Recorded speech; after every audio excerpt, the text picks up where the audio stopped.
Nós vamos estudar um texto que eu aprecio muito esse texto, eu me delicio nesse texto. Ele é dramático e, ao mesmo tempo, irônico. Tem umas situações aqui que você dá risada diante da tragédia, mas tem uma mensagem viva, poderosa, e a nossa oração é que a mensagem desse texto possa encontrar guarida no teu coração, possa renovar a tua fé, a tua caminhada com o Senhor. Amém? Nós vamos estudar nesta noite o capítulo 9 do Evangelho de João, a cura de um cego de nascença. Vamos ler o texto, eu vou ler todo o capítulo, é necessário que assim o façamos para poder nos apropriar de todo o conteúdo do mesmo. Amém? Diz assim a palavra do Senhor. Enquanto caminhava, Jesus viu um homem cego de nascença. Seus discípulos perguntaram: Rabi, por que este homem nasceu cego? Foi por causa dos seus próprios pecados ou dos pecados dos seus pais? Jesus respondeu: nem uma coisa nem outra. Isto aconteceu para que o poder de Deus se manifeste nele. Devemos cumprir logo as tarefas que nos foram dadas por aquele que me enviou. A noite se aproxima, quando ninguém pode trabalhar. Mas enquanto estou aqui no mundo, eu sou a luz do mundo. Depois de dizer isto, Jesus cuspiu no chão, misturou a terra com saliva e aplicou-a nos olhos do cego. Em seguida disse: vá lavar-se no tanque de Siloé, que significa enviado. O homem foi, lavou-se e voltou enxergando. Seus vizinhos e outros que o conheciam começaram a perguntar: não é este o homem que costumava ficar sentado pedindo esmolas? Alguns diziam que sim. Outros diziam: não, apenas parece com ele. O mendigo, porém, insistia: sim, sou eu mesmo.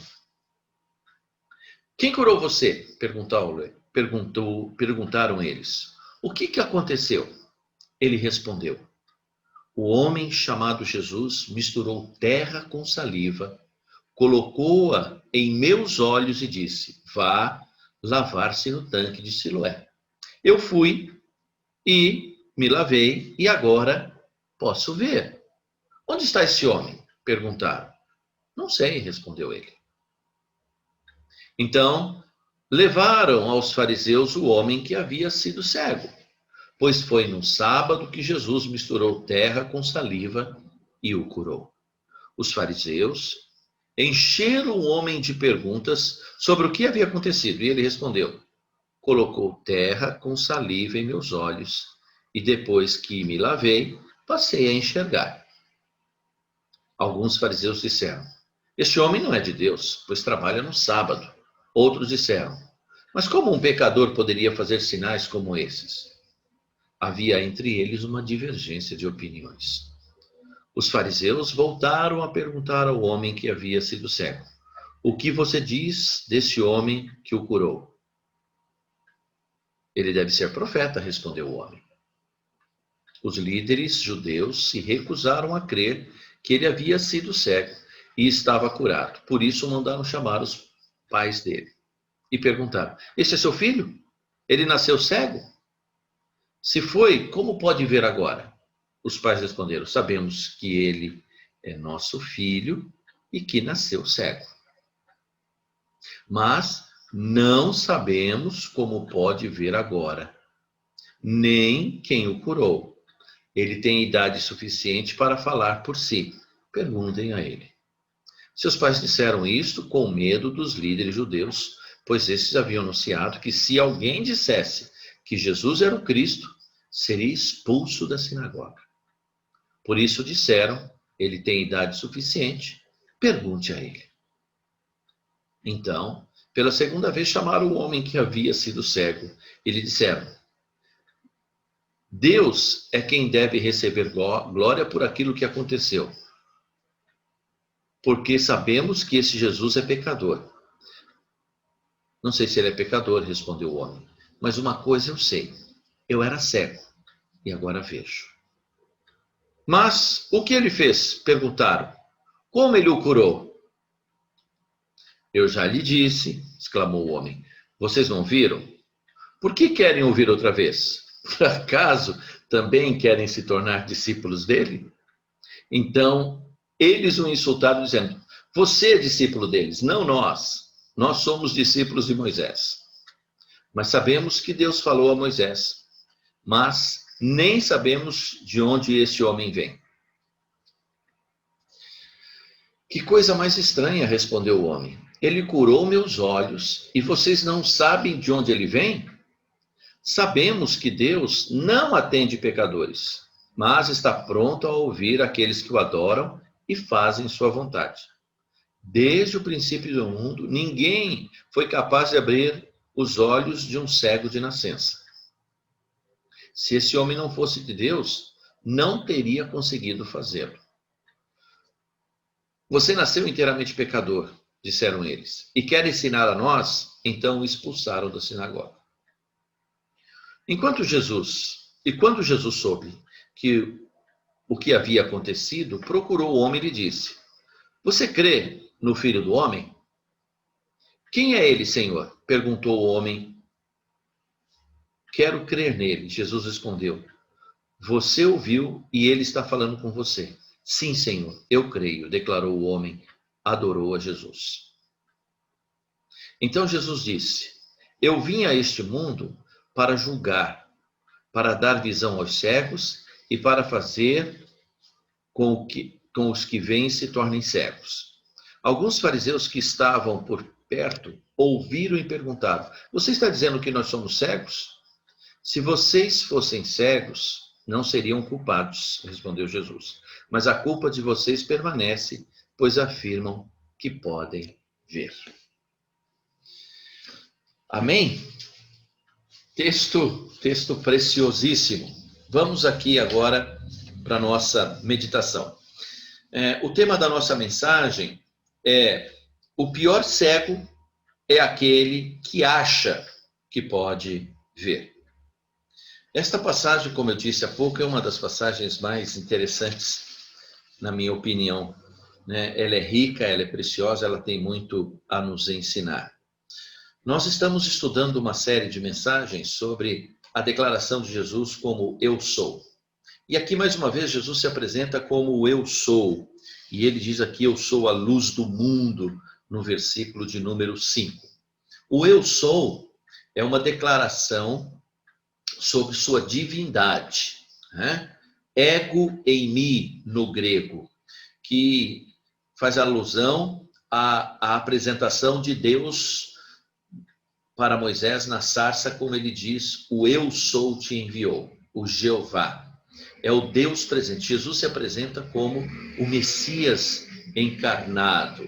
Na nossa tradução se perde um pouco o significado, mas no original essa é a ideia. Então, Jesus está o tempo todo se apresentando e se declarando ser o Salvador do mundo, ser o Messias, ser o Redentor de Israel. E aqui, mais uma vez, ele se apresenta como aquele que restaura, aquele que liberta, aquele que cura, aquele que transforma. E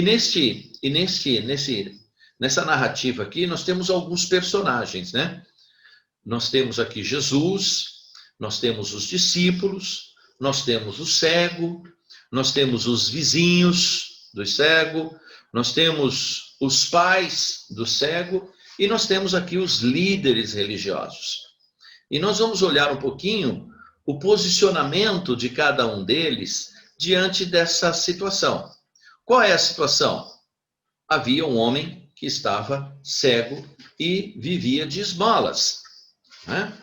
E o texto diz que Jesus estava caminhando, e ele viu. Jesus viu o homem cego de nascença. Ele havia nascido dessa forma. Então, a primeira coisa que eu quero chamar a atenção é isso. Jesus está o tempo todo olhando para mim, olhando para você, olhando para nós. No Velho Testamento, a palavra de Deus diz que os olhos do Senhor passeiam sobre a terra para ver os filhos dos homens. Então, nada acontece sem que Deus o saiba, sem que Deus veja. Deus acompanha e sabe de todas as coisas. E aqui Jesus, então, viu aquele cego. Mas não foi só Jesus que viu. Os discípulos também viram aquele cego. E a gente percebe aqui atitudes diferentes de um e de outro, né? O Jesus olhou para aquele homem com graça e misericórdia, né? Mas os discípulos olharam para aquele homem de uma forma fatalista, né?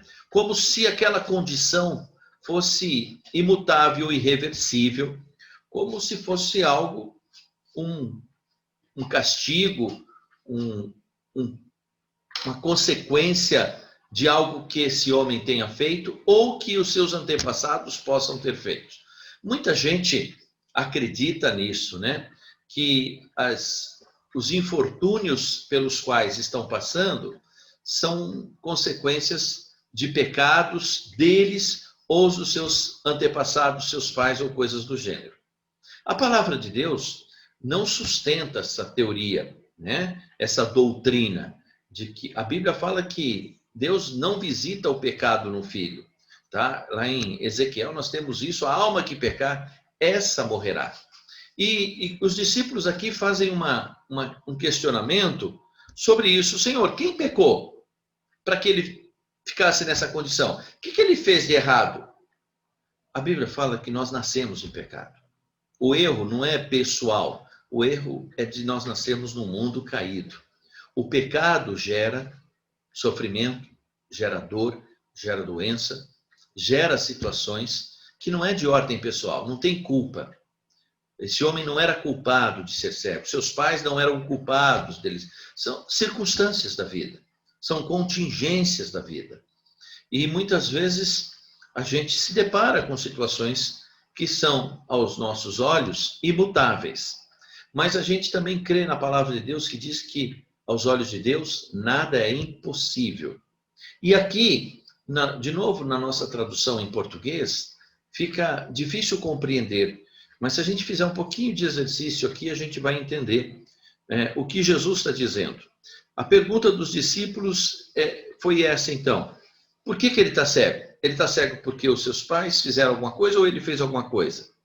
Olha como Jesus responde lá no versículo 3. Se você não está com a sua Bíblia aí, pegue, abra e acompanhe comigo. É muito importante isso, tá? Vai lá acompanhando. Olha o que Jesus fala no versículo 3. Nem uma coisa nem outra. Jesus está invalidando essa coisa de karma, ou essa coisa de consequências hereditárias, tá? Jesus está dizendo uma coisa nem outra. Jesus fala assim, ó, isto aconteceu para que o poder de Deus se manifeste nele, tá?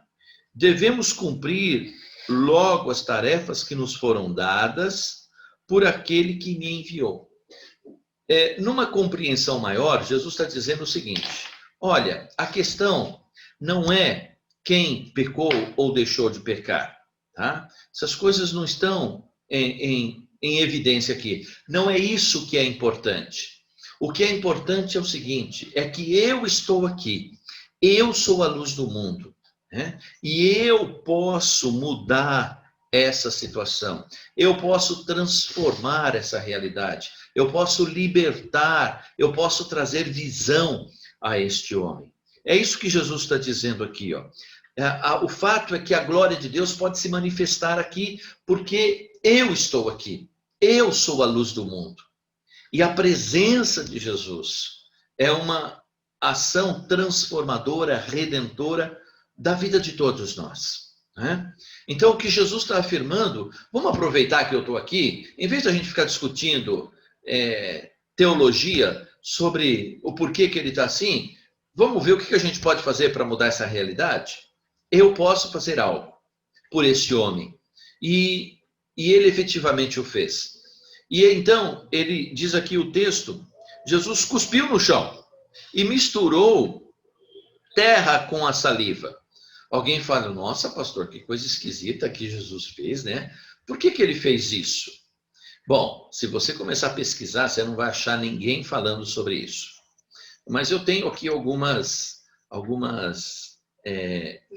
teorias ou observações que podem explicar né, o porquê de Jesus ter feito isso. Eu acho que no primeiro momento Jesus fez isso para quebrar um padrão, para chamar a atenção, né? Para fazer algo inusitado, para fazer algo fora da realidade, para fazer algo assim. Não tem nada a ver, meu. Cuspir no chão, passar barro ali, né? Às vezes a gente não acredita que Deus possa fazer alguma coisa. Deus age na contramão das coisas. Às vezes a vontade de Deus parece tão absurda, né? O que Deus pede da gente parece assim tão sem lógica. Fala, Senhor, eu não estou entendendo nada, mas amém. O Senhor está falando para fazer, vamos fazer. Vamos crer, né? Um segundo aspecto, além desse de Jesus dramatizar e chamar a atenção das pessoas para aquilo que iria acontecer, a narrativa vai nos levar lá. Isso aqui é o começo de uma cena, é começo de um processo, de um objetivo do Senhor. Alguém já disse que, na verdade, o que Jesus fez aqui, ele mostrou a sua divindade. E faz uma alusão lá ao Gênesis. O que a Bíblia fala sobre a forma como Deus fez o homem? Deus fez o homem da onde? Do pó da terra. Não é verdade? Do pó da terra. E soprou nele o fôlego da vida. É como se Jeová, isso até me arrepia, é como se Jeová estivesse ali falando assim, olha, eu posso fazer o olho desse homem. Ele nasceu com esse problema no olho, mas eu posso refazer o olho desse homem, porque a luz do mundo está aqui. Deus estava aqui, o Emanuel estava aqui, o Deus conosco estava aqui.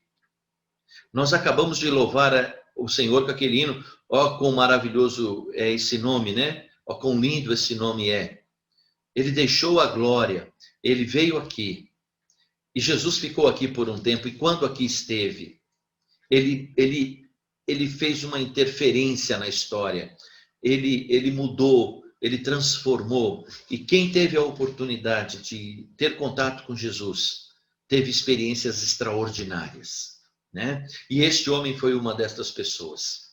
Então Jesus, ele agiu como Jeová, o Deus que cria do nada. Então aquele ato foi um ato de ação, de testemunho, de depoimento, de que Jesus não era qualquer um, era o Messias, era o Deus encarnado, era Jeová em carne e osso andando ali na Palestina. Eu acho que tem um outro exercício também, que é um exercício de fé, né? Porque Jesus tacou o lodo no olho desse homem e ele não viu imediatamente. Jesus falou, você vai lá se lavar no tanque. Eu não sei exatamente qual era a distância, mas vamos pensar que esse homem era cego. Ele sair de onde ele estava para ir até o tanque era uma tarefa, não era uma tarefa simples. Mas ele obedeceu, ele creu. Às vezes a gente tem que crer para ver e não ver para crer.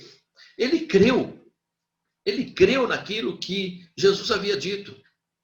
E talvez ele tenha falado assim, as pessoas ficam o tempo todo me questionando por que eu sou assim. A questão não é porque eu sou assim, mas é o que pode ser feito para mudar essa realidade. E quando ele ouviu Jesus falando, olha, o problema não é o pai dele, não é ele não tem nada a ver com isso, mas é o seguinte, vamos mudar essa situação? Vem cá, garoto, né? Olha, eu vou... E sentiu, né? Ele não deve ter visto, ele deve ter sentido um pouco de barro lá no olho, falou assim, ó, não mexe, aí você vai lá e se lava. Quando você lavar, você vai ver. E o texto diz, né, que o homem foi, olha lá o final do versículo 7. O homem foi, lavou-se, e o que aconteceu? Voltou enxergando. Agora vamos ver os vizinhos aqui, ó. Os vizinhos e outros que conheciam ele perguntaram, escuta, não é esse aí o que ficava sentado pedindo esmolas? Alguns disseram, é verdade, é ele, né? Outros, mas não deve ser. Não, como assim? Parece com ele. Aí ele falou, escuta, vocês estão falando de mim e não me perguntam? Sou eu mesmo, sou eu. Os caras falaram, você está brincando, rapaz? Como é que aconteceu esse negócio? Como é que você passou a ver? Né? Quem curou você? Como é que isso aconteceu? Aí ele falou, e olha, tanto que ele não conhecia Jesus muito bem.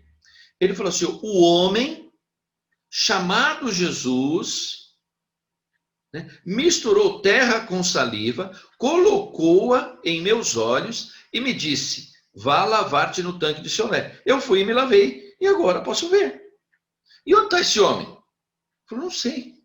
Eu não sei onde é que ele está. É uma boa pergunta, eu não sei onde é que ele está. Né? E aí, como Jesus fez isso num dia de sábado, as pessoas resolveram, porque a autoridade espiritual naquela época era os líderes religiosos, né? Os fariseus, a seita dos fariseus, eles eram, e eles controlavam ali o culto, a adoração a Deus, e levaram esse homem, então, na presença dos fariseus. Olha o verso 13. Então levaram aos fariseus o homem que havia sido cego, pois foi no sábado que Jesus misturou terra com saliva e o curou. Então, veja bem, um dia de sábado. Jesus fez isso em um dia que os fariseus ensinavam que não podia ser feito absolutamente nada nesse dia, né? Tal era a cegueira espiritual desses homens. Então, os fariseus encheram esse homem, então, de perguntas sobre o que havia acontecido com ele. O que aconteceu com você? E aí, aquele homem, na sua ingenuidade, na sua simplicidade, na sua ignorância até, ele repete: olha, ele colocou terra com saliva nos meus olhos e depois eu me lavei e passei a enxergar. Olha como ele é simples. Aí os fariseus, incrédulos, e aqui é um outro tipo de pessoas. Nós temos os discípulos que passaram a olhar apenas o problema. Nós temos a multidão que ficou perplexa, sem entender muito bem o que estava acontecendo. E agora nós temos aqui os líderes religiosos, né, que questionavam o milagre por ter ocorrido num dia que, religiosamente falando, não podia se fazer tais milagres, né? E eles respondem o seguinte no verso 16: este homem não é de Deus. Olha, e eu sempre falo isso, toma cuidado, porque a religião pode impedir você de ver a Deus. Tem pessoas que estão tão presas nos seus dogmas, nas suas doutrinas religiosas, que não conseguem enxergar Deus. Creem em Deus através de líderes que são, na verdade, falsos profetas, que alteram a palavra de Deus. Por isso, nós protestantes ensinamos sempre que a nossa regra de fé e prática não é o que o pastor Newton fala, não é o que o pastor Paulo fala, mas é o que a palavra de Deus ensina. Ela é a nossa autoridade máxima. E se eu ou o reverendo Paulo não estivermos falando de acordo com as escrituras sagradas, considera anátema nosso ensino. E assim não só nosso, mas de qualquer outro pregador que distorça a palavra de Deus. Por isso cabe a mim e a você examinar as escrituras, porque elas são a nossa fonte de revelação segura da vontade e do propósito de Deus. Então, esses homens estavam tão cegos na sua religiosidade e tão temerosos com o que havia acontecido, porque, na verdade, eles não sabiam o que estava acontecendo, e eles, então, falaram: esse homem não é de Deus. Porém, havia aqueles entre os religiosos que falaram: como assim não é de Deus? Como um pecador poderia fazer tal coisa? E houve, então, uma divergência entre eles. Então, Jesus abalou o impacto daquela religiosidade aparente que havia ali. E os fariseus, então, voltaram para esse homem e perguntaram, né? O que você diz sobre o homem que o curou? Queriam saber a respeito de Jesus. E esse homem, então, veja bem, ao ser indagado, ele começa a refletir. Ele fala: olha, pensando melhor, eu acho que esse Jesus, eu não sei nem onde é que ele está, não o conhecia, mas eu estou achando que ele deve ser profeta. Olha a palavra de Deus sendo pregada aos líderes religiosos, né? Os líderes, o que eles fizeram? Eles recusaram a crer. Não é possível.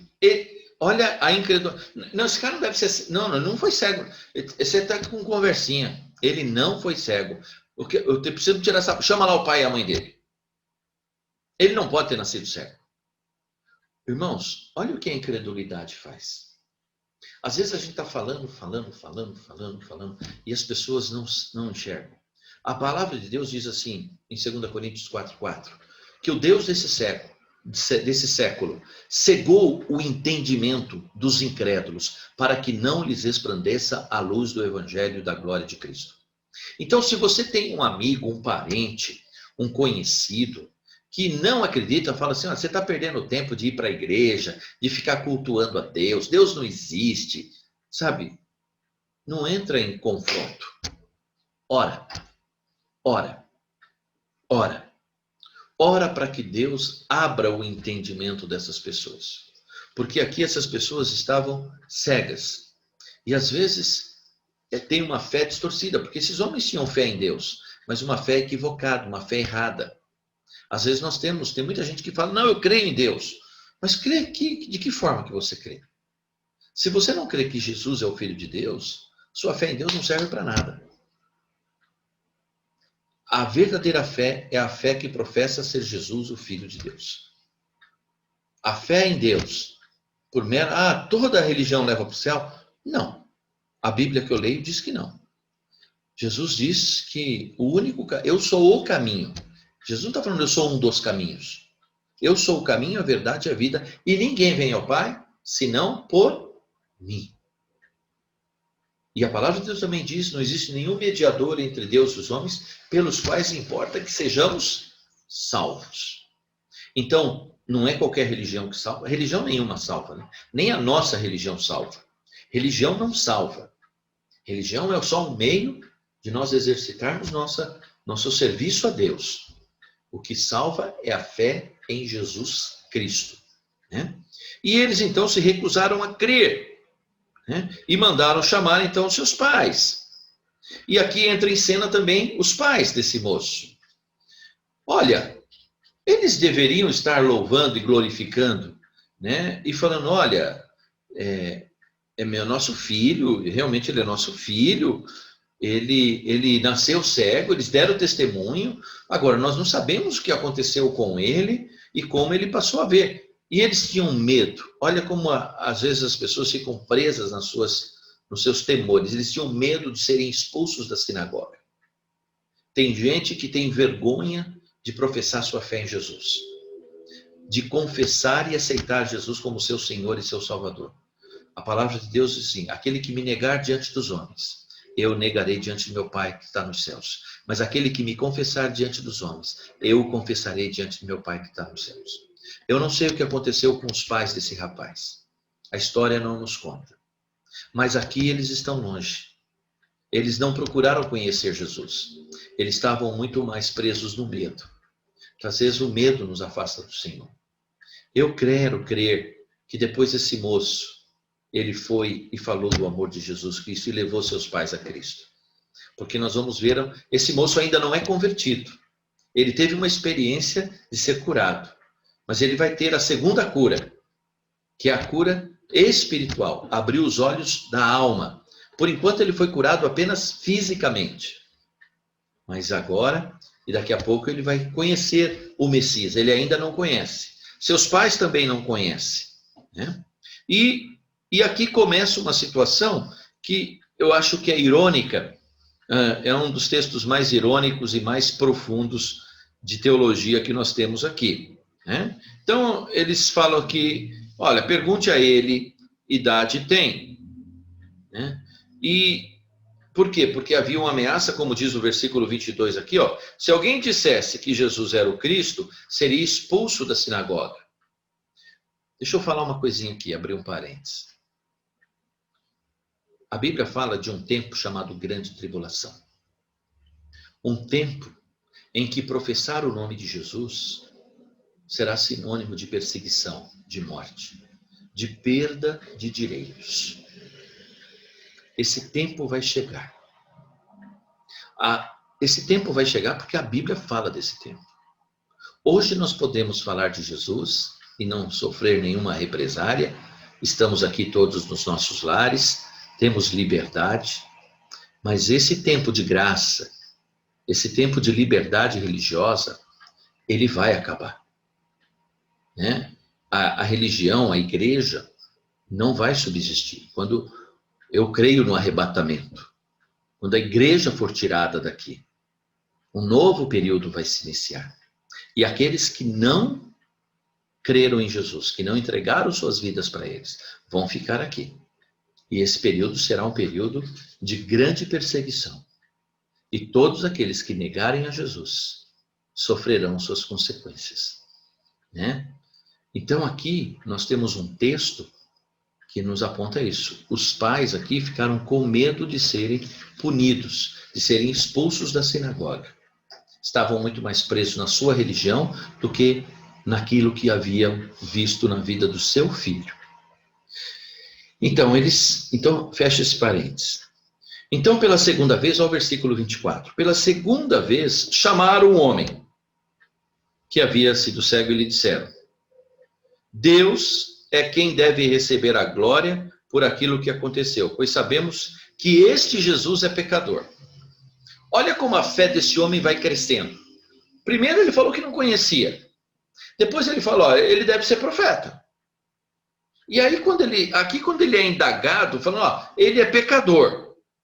Olha a lógica do raciocínio desse homem. Ele falou, olha, eu não estou aqui para julgar, eu não sei se ele é pecador. Eu não sei se ele é pecador, né? Mas eu só sei de uma coisa. Eu era cego e agora eu vejo. Né? O que eu sei é o que aconteceu comigo. O que eu sei é o que aconteceu comigo. Mas o que ele fez? Aí esse homem perdeu a paciência e falou, vocês estão de brincadeira comigo, né? Vocês estão de brincadeira. Eu já disse para vocês, né? Vocês não ouviram. Vocês não querem ouvir. A Bíblia fala que chegará um tempo em que as pessoas terão coceiras no ouvido por ouvirem a sã doutrina. Incomoda. Tem gente que ouvir de Jesus, ele fica... Satanás, quando ouve falar de Jesus, ele fica oriçado. Vocês lembram o demoniado de... Onde é que é aquele lugar ali? Gadareno, da Gadária. O endemoniado da Gadária, quando Jesus chegou ali, e aquele homem estava possuído por espíritos malignos, aqueles espíritos falaram, Senhor, o Senhor veio nos atormentar antes da hora? Que Jesus então ora por aquele homem que vivia nas sepulturas, e saiu uma legião de porcos dele, né? Saiu uma legião de demônios deles, e caiu, e encarnou nos porcos lá, os porcos se lançaram no abismo, e os donos dos porcos ficaram bravos com Jesus, porque ele havia feito isso. Satanás fica incomodado, né? Tem gente que não gosta de ouvir a palavra de Deus. A palavra de Deus causa desconforto, né? E aqui, eu estou falando e vocês não querem ouvir. Vocês não estão entendendo, né? Eu já disse. Por que querem ouvir outra vez? Aí ele é irônico. Aí ele faz uma pergunta. Ele fala, por um acaso, vocês querem se tornar discípulos dele? Ele dá uma aqui. Vocês querem se tornar discípulos? Os caras ficaram bravos com Jesus. Você está de brincadeira, né? E aí fazem uma declaração para ele que ele não tinha parado para pensar, né? Então, eles o insultaram. A gente não sabe o que falaram para ele. Aqui só está registrado isso aqui. Mas deve ter falado um monte de outras coisas. Você é discípulo dele, mas nós somos discípulos de Moisés. Sabemos que Deus falou a Moisés, mas nem sabemos de onde vem esse homem. Aí, de novo, olha o homem que não te conhecia Deus, não conhecia nada, quebrando as barreiras. Nossa, é estranho isso aí que vocês estão dizendo, né? Ele curou meus olhos e vocês não sabem de onde ele vem? Como assim? Vocês não são líderes? Ele começa a questionar, né? Sabemos que Deus Olha lá o homem ensinando teologia agora para os líderes religiosos. Sabemos que Deus não atende pecadores, mas está pronto a ouvir aqueles que o quem? Que o adoram e fazem a sua vontade. Desde o princípio do mundo, ninguém foi capaz de abrir os olhos a um cego de nascença. Se esse homem não fosse de Deus, não teria conseguido fazê-lo. Neste momento, olha lá, era uma cura que ele não entendeu muito bem o que aconteceu. Ele falou, olha, eu estava aqui, o cara chegou, começaram a conversar sobre mim, perguntarem se o meu problema era um problema de familiar, se era um problema meu, e o homem foi aqui, cuspiu no chão, falou que não era essa questão, ele simplesmente olhou para mim e cuspiu e fez um lodo e colocou no meu olho, e ele disse para os discípulos dele lá que o importante é que ele podia me curar, que ele era um Deus presente, que ele era o Jeová, e ele me curou e mandou eu lavar, eu me lavei, e eu estou aqui dando explicação faz 3 dias para todo mundo e ninguém consegue me entender, e vocês não conseguem me entender, e eu não sei mais o que eu falo, entendeu? Eu acho que ele é profeta mesmo, e pensando melhor, eu acho que ele deve ser um enviado de Deus, porque ninguém pode fazer o que faz. E como que Deus vai ouvir um pecador? Ele é um servo de Deus. Se ele não fosse de Deus, ele não faria o que ele está pronto para se converter aqui, ó. E aí os fariseus ainda continuam. Você nasceu inteiramente pecador. Olha o que o fanatismo faz. O pecado do outro é maior que o meu. Cuidado com aquela oração que eu já vi algumas pessoas. Senhor, obrigado, porque eu não sou como os demais homens. Você é igual a todo mundo. Você é pecador como todo mundo. A Bíblia fala que não há um justo, não há um sequer. Você tem que agradecer a Deus pela graça e misericórdia do Senhor ter te alcançado. De você ter ouvido a voz do Senhor e Ele ter aberto os teus olhos, Ele ter curado a tua visão. Mas você é pecador, eu sou pecador. Todos nós somos pecadores, né? Nós não somos melhores. Nós devemos condescender, nós devemos compreender, nós devemos orar uns pelos outros. Você nasceu inteiramente pecador, disseram eles, e quer nos ensinar? E o expulsaram. O expulsaram. A narrativa, teoricamente, acabaria aqui. Mas o grande milagre está por acontecer. E a grande mensagem não é essa aqui. A grande mensagem é o que vem a seguir. Quando Jesus soube do que havia acontecido, Jesus procurou o homem. E lhe disse, você crê no Filho do Homem? Essa expressão, você crê no Filho do Homem? Para nós pode não parecer que significa isso, mas eles tinham um contexto. Em Daniel, capítulo 7, versículos 13 e 14, diz o seguinte, Daniel falando de uma visão. Na minha visão à noite, vi alguém semelhante a um filho de um homem, vindo com as nuvens dos céus. E ele aproximou do ancião e foi conduzido à sua presença. A ele foram dadas autoridades, glória e reino. Todos os povos, nações e homens de todas as línguas o adoraram. Seu domínio é domínio eterno, que não acabará. O seu reino jamais será destruído. Quando ouvimos na Bíblia a expressão Filho do Homem, nós não estamos vendo um Jesus humilhado, ultrajado, moído.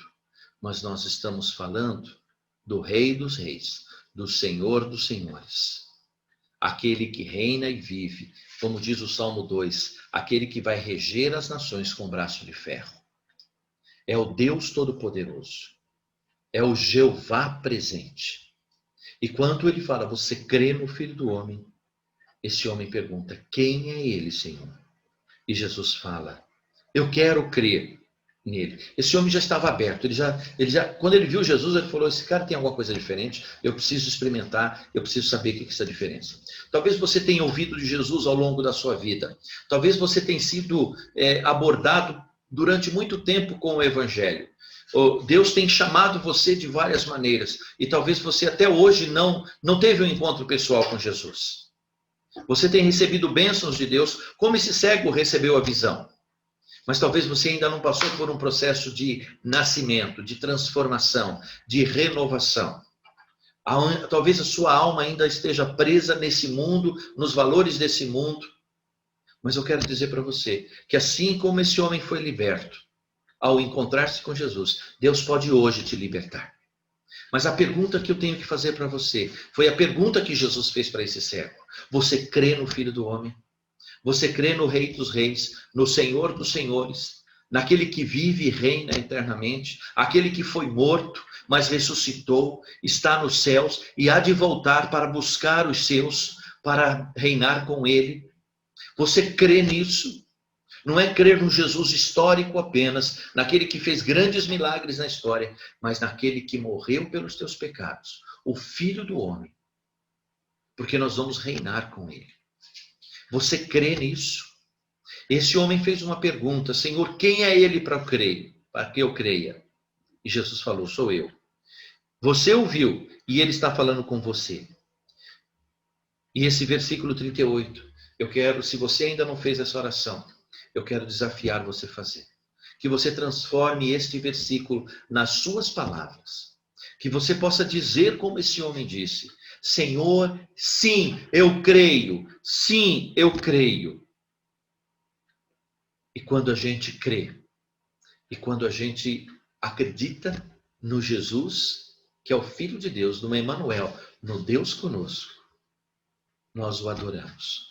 E diz o texto que aquele homem adorou a Jesus. E aqui foi a grande cura. A grande cura. Começou com aquele barro, curando um olho físico, mas aqui curou a vida, restaurou a salvação, transformou esse homem, deu a ele a vida eterna. E essa é a cura, a luz do mundo. Jesus é a luz que veio para libertar, dar vista aos cegos. Diz lá o texto que quando João Batista estava preso e João Batista mandou perguntar se Jesus era o Cristo. E Jesus falou o seguinte, aos discípulos de João: diga para o João que o cego vem, os aleijados andam, né? E aí, como assim, olha, chegou o reino de Deus. O reino de Deus transforma nossas vidas. Talvez aqui nessa vida, nós ainda tenhamos nossas mazelas, nossas sequelas do pecado. Nem todo mundo foi curado fisicamente, mas todos podem ser curados espiritualmente. Porque nós teremos, a Bíblia fala que nós teremos um novo corpo, um corpo glorificado. Paulo teve um problema sério de saúde, ele clamou a Deus, estudamos isso quarta-feira passada. Ele clamou a Deus para Deus curá-lo de um problema de visão. E Deus falou para Paulo: Paulo, a minha graça te basta. Fica tranquilo. Mas hoje o Paulo tem a visão plena, porque ele está na presença de Deus. E um dia nós vamos ter um corpo perfeito, sem nenhuma sequela. Eu não sei se você tem alguma enfermidade física, alguma limitação física. Mas eu quero dizer uma coisa para você. Liberta o seu coração. Aceita Jesus como teu Senhor e teu Salvador. Porque um dia você vai ter um corpo glorificado como é o corpo do Senhor Jesus Cristo. E nenhuma dor, nenhuma velhice, nenhuma deficiência vai poder mais prender você. Porque você viverá no novo céu e na nova terra. E aqui, então, terminando o nosso texto. Jesus, então, alguns fariseus, de novo os fariseus, olha aqui, alguns fariseus que estavam perto, podiam ter falado: Senhor, eu também creio no Filho do Homem, eu também quero adorá-lo. E alguns fariseus que estavam perto, ouvindo, perguntaram: você está dizendo que nós somos cegos?